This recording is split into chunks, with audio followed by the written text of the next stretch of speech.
नमस्कार मित्रों, आगामी 17 अक्टूबर 2024 को सूर्य देव राशि परिवर्तन करने वाले हैं और वो कन्या राशि में अभी गोचर कर रहे हैं और केतु के साथ ग्रहण दोष में है। राहु की दृष्टि है। साथ ही मंगल जो मिथुन राशि में गोचर कर रहे हैं उनकी भी चौथी दृष्टि सूर्य और केतु पर है। यहाँ से वो निकलेंगे और तुला राशि में उनका प्रवेश होगा। मित्रों, तुला राशि में बुध गोचर कर रहे हैं, तो जब तुला राशि में प्रवेश होगा सूर्य का, तो वहां सूर्य और बुध का बुधादित्य राजयोग बन जाएगा। जब सूर्य यहाँ प्रवेश करेंगे, अभी तक तो वो ग्रहण दोष में थे, केतु के साथ राहु की दृष्टि थी, मंगल की दृष्टि थी, परंतु जब वो यहाँ से निकलेंगे, ग्रहण दोष से मुक्त होंगे, तो भी कोई बहुत अच्छी स्थिति नहीं रहने वाली है अगले 15 से 20 दिन। खास तौर पे जब वो तुला राशि में प्रवेश करेंगे तो तुला राशि उनकी नीच राशि होती है, तो वहां पर वो कमजोर हो जाते हैं। लेकिन 15 से 20 दिन आप देखेंगे थोड़ी समस्या रहेगी, उसके बाद धीरे धीरे स्थितियां सूर्य की अच्छी होने लगेंगी, क्योंकि वो वृश्चिक राशि में जाएंगे। आज इस वीडियो में मैं आपको कुंभ राशि पर सूर्य के राशि परिवर्तन का क्या प्रभाव पड़ने वाला है उसकी संपूर्ण जानकारी दूंगा। साथ ही अंत में उपाय भी बताऊंगा, तो कृपया वीडियो को अंत तक देखिएगा, स्किप मत कीजिएगा।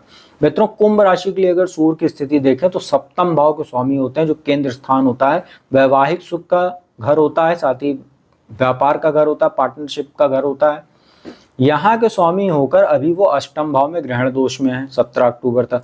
तो कहीं ना कहीं आपको तमाम तरह की समस्याएं आ रही हैं, चुनौतियां आ रही हैं, स्वास्थ्य संबंधी, बिजनेस को लेके, या फाइनेंशियली कुछ समस्या है, फैमिली को लेके कुछ प्रॉब्लम है। ये समस्याएं कम तो हो जाएंगी जब वो 17 अक्टूबर को आपके भाग्य स्थान में गोचर करेंगे, लेकिन पूरी तरीके से निजात नहीं मिलेगी। उसका कारण है कि वो यहाँ पर कमजोर हो जाएंगे। हालांकि यहाँ बुध जो उनके मित्र होते हैं, उनके साथ जब वो बुधादित्य राजयोग बनाएंगे तो थोड़ी बहुत चीज़ों को मैनेज कर लेंगे वो, लेकिन ओवरऑल जब सूर्य कमजोर हैं तो अपना पूर्ण प्रभाव वो नहीं दे पाएंगे। तो आज इसी की जानकारी मैं आपको देने वाला हूँ। तो मित्रों, जब भाग्य स्थान में गोचर होगा कुंभ राशि वालों के लिए, तो सप्तमेश होकर भाग्य स्थान में जा रहे हैं। यहाँ पर वो जब नीच राशि में रहेंगे तो जो सप्तम भाव होता है वैवाहिक सुख का होता है, पार्टनरशिप का होता है, तो वैवाहिक जीवन में कुछ समस्याएं रहेंगी। जैसे पति पत्नी को एक दूसरे के जो भाग्य होता है उसका साथ नहीं मिलेगा, पति पत्नी में छोटी छोटी बातों को लेकर वैचारिक मतभेद रहेगा। हालांकि यहाँ बुध के साथ में बैठने की वजह से ये अच्छी बात रहेगी कि जो बातें होंगी, जो विवाद होगा, वो बहुत ज्यादा नहीं बढ़ेगा, क्योंकि बुध और जो सूर्य होते हैं, जब बुधादित्य राजयोग ये बनता है, इसको बोलते हैं मैनेजमेंट का योग। मतलब समस्याओं को, चुनौतियों को मैनेज करने के लिए ये योग बहुत अच्छा माना जाता है कुंडली में। तो ये चीज आपके लिए अच्छी है। और सूर्य की जो दृष्टि पड़ रही है वो कहाँ पड़ रही है? तीसरे भाव पर। तीसरा भाव में मेष राशि बनती है, जो सूर्य की उच्च राशि होती है। तीसरा भाव पराक्रम, पुरुषार्थ, आत्मविश्वास, छोटे भाई बहन, मित्रों का, पड़ोसियों का, इन सब का घर होता है। तो सूर्य नीच तो हो रहे हैं, लेकिन उनकी दृष्टि तीसरे भाव पर है। तो आपको ये जरूर अच्छी चीज आपके साथ रहेगी कि जो बुधादित्य राजयोग की दृष्टि तीसरे भाव पर पड़ रही है, और ये 29 अक्टूबर तक रहेगी, क्योंकि 29 अक्टूबर के बाद बुध निकल जाएंगे, वृश्चिक राशि में चले जाएंगे। तो ये अच्छी चीज है कि जो भी समस्याएं आएंगी उनको आप मैनेज कर लेंगे अच्छे से, ये एक अच्छी बात जरूर है।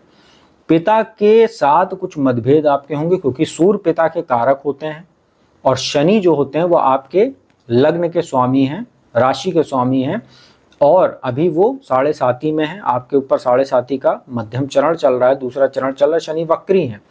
तो कहीं ना कहीं जो है ये एक समस्या आपके लिए रहेगी कि पिता के साथ जरूर कुछ मतभेद होगा, उनका स्वास्थ्य भी प्रभावित होगा।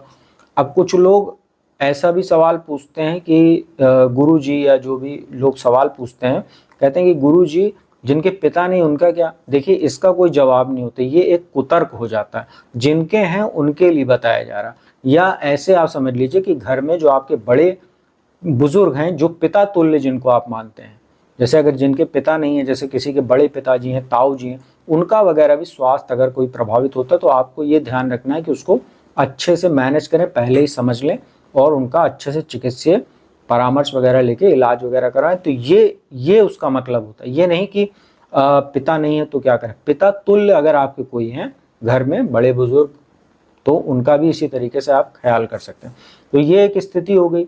फिर बिजनेस के स्वामी होकर नीच हो रहे हैं, तो बिजनेस में भी आपको एक समस्या आ सकती है। बड़े इन्वेस्टमेंट से आपको बचना चाहिए, बड़ा रिस्क लेने से बचना चाहिए आपको। जैसा चल रहा है वैसे ही चलने दें, खास तौर पे अगले 15 दिन, क्योंकि 15 दिन के बाद जब सूर्य धीरे धीरे वृश्चिक राशि की ओर अग्रसर होंगे, वहां से आपके लिए स्थितियां बहुत अच्छी हो जाएंगी। उसका कारण है कि कुंभ राशि के लिए जो वृश्चिक राशि बनती है वो दशम भाव बनती है।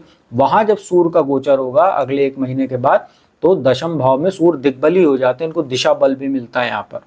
वो आपके लिए बहुत अच्छी स्थिति वहां पर रही।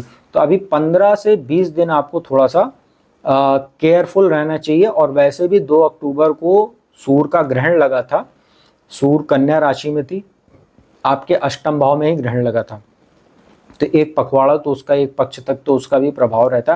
तो वैसे भी अभी कहीं ना कहीं जब सूर्य का गोचर होगा वहाँ तक वैसे भी सूर्य की स्थितियाँ बहुत अच्छी नहीं, ग्रहण दोष में है। फिर वहाँ से निकलेंगे तो वो भाग्य स्थान में नीच के हो जाएंगे।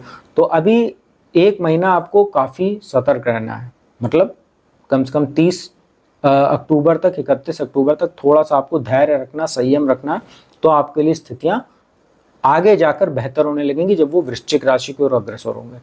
तो मित्रों, इतना आपको जानकारी देना मैंने उचित समझा कुंभ राशि वालों को कि सूर्य का जो नीच राशि तुला में प्रवेश होने वाला उसका क्या प्रभाव पड़ेगा आप लोगों के ऊपर।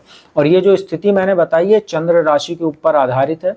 अगर चंद्र राशि आपको नहीं पता है तो आप अपने लग्न राशि या नाम राशि के आधार पर भी देख सकते हैं।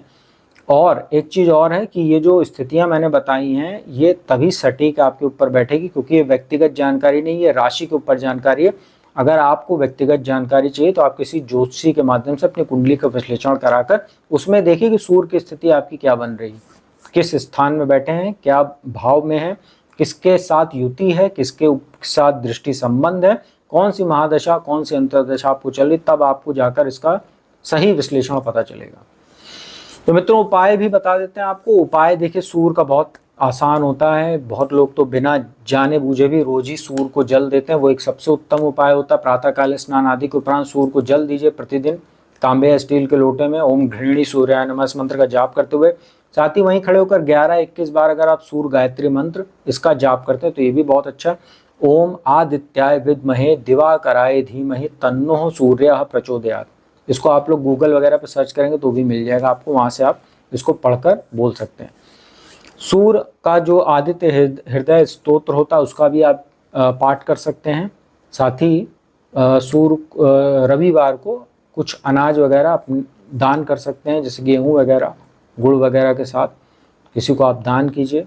गाय को रोटी खिलाइए तो बहुत अच्छा रहता है, सूर्य मजबूत होता है। पिता का सम्मान कीजिए, पिता का जितना सम्मान करेंगे, उनका जितना आशीर्वाद लेंगे उतना ही ज़्यादा सूर्य मजबूत होता है क्योंकि उसी के कारक होते हैं।